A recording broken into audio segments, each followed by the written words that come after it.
Hashtag why people pretend to understand art.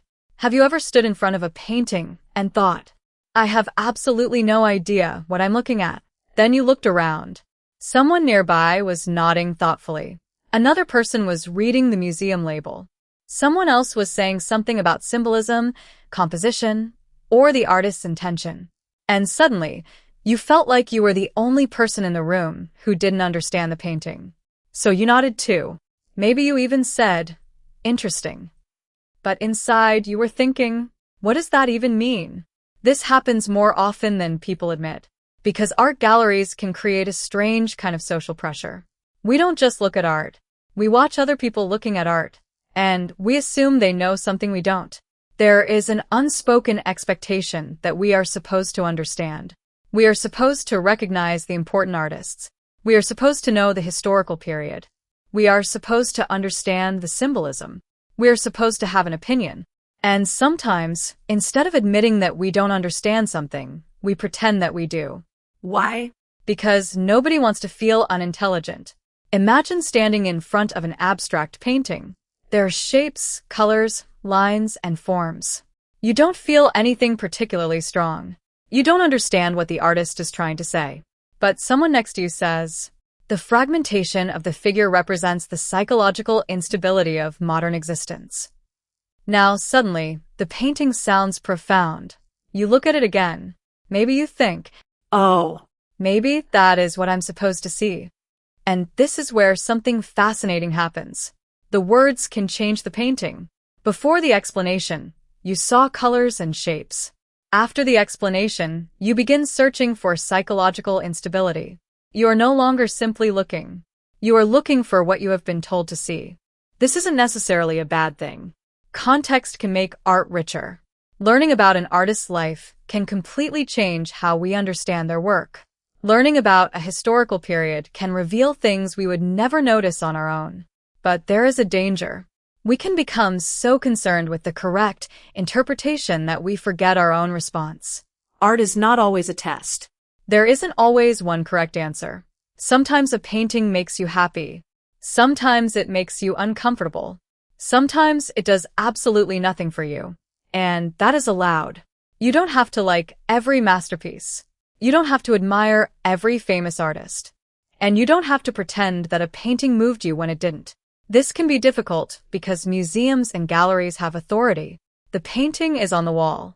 The artist's name is written underneath. There may be a long explanation beside it. And the artist may have an impressive reputation. So we assume, if the museum says this is important, I must think it is important too. But art history is not the same thing as personal experience.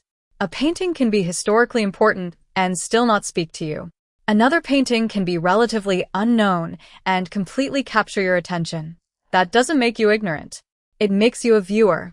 And viewers bring their own lives into the gallery. Your age matters. Your memories matter. Your experiences matter.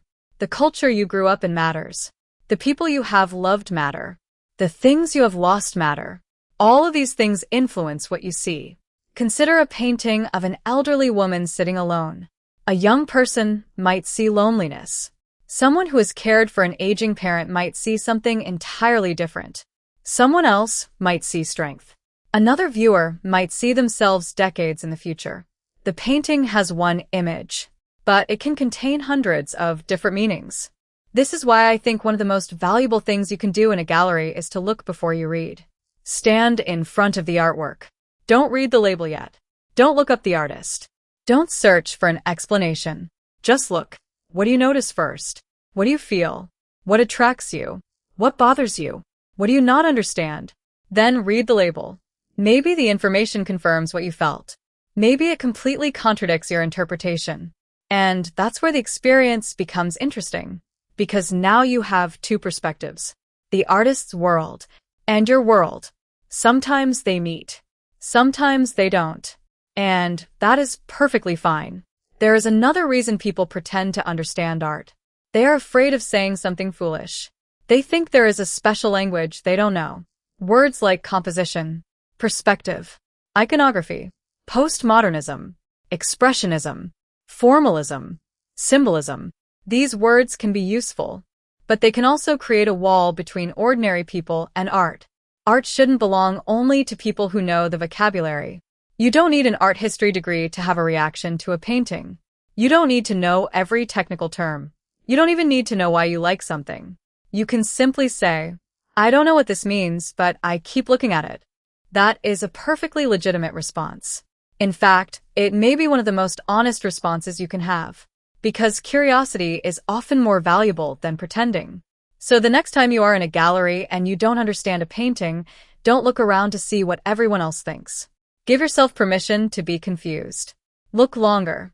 Ask questions. And if you still don't like it, that's okay too. You are not failing the artwork. You are experiencing it. Because perhaps the real purpose of a gallery isn't to prove that we understand art.